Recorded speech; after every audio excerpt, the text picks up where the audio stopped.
Star Mahesh Babu career లో కలేజా సినిమాది చాలా special role. ఈ సినిమాలో మహేష్ యాక్టింగ్ కు ఇప్పటికీ జనాలు ఫిదా అయిపోతుంటారు. సినిమా స్టోరీ లైన్ బాగున్నా సరే అప్పట్లో జనాలకు అంతగా నచ్చకపోవడంతో సినిమా దారుణంగా ఫ్లాప్ అయింది. ఈ రోజుల్లో ఈ సినిమా వచ్చుంటే ఖచ్చితంగా హిట్ అయ్యేది. త్రివిక్రమ్ శ్రీనివాస్ డైరెక్షన్ లో వచ్చిన ఈ సినిమా అప్పట్లో బాక్స్ ఆఫీస్ వద్ద దారుణంగా ఫ్లాప్ అయింది.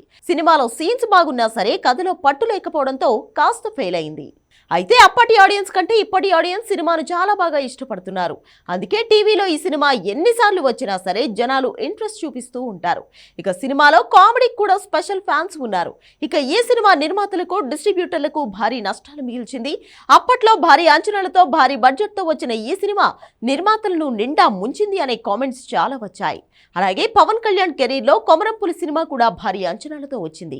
ఈ సినిమాలో పవన్ కళ్యాణ్ లుక్ తో పాటుగా సినిమా టేకింగ్ కూడా చాలా బాగుంటుంది. అయితే కథలో పట్టు లేకపోవడంతో సినిమా దారుణంగా ఫ్లాప్ అయింది. ఈ సినిమా కోసం పవన్ కళ్యాణ్ కూడా చాలా బాగా కష్టపడ్డారు. ఇప్పటికీ పవన్ కళ్యాణ్ లుక్ సోషల్ మీడియాలో వైరల్ అవుతూనే ఉంటాయి. ఏదో ఒక రూపంలో రీల్స్ గానీ సాంగ్స్ గానీ సోషల్ మీడియాలో వైరల్ చేస్తూనే ఉంటారు జనాలు. అయితే ఈ రెండు సినిమాల నిర్మాత సింగనమల రమేష్ సంచలన వ్యాఖ్యలు చేశాడు. తాజాగా మీడియాతో మాట్లాడిన రమేష్ ఈ రెండు సినిమాలకు వచ్చిన నష్టం గురించి ఆసక్తికర విషయాలు బయటపెట్టారు.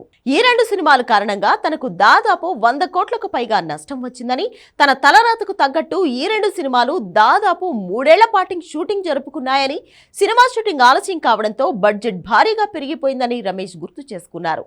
ఇక ఈ రెండు సినిమాలకు ఆ స్థాయిలో నష్టం వచ్చినా సరే తనని ఎవరూ కనీసం ఫోన్ చేసి కూడా పరామర్శించలేదని, కనీసం సినిమా హీరోలు కూడా తనతో మాట్లాడిన పాపన పోలేదని ఆయన ఆవేదన వ్యక్తం చేశారు. ఆ తర్వాత సినిమాలు నిర్మించాలంటేనే తాను భయపడ్డాను అని చెప్పుకొచ్చాడు.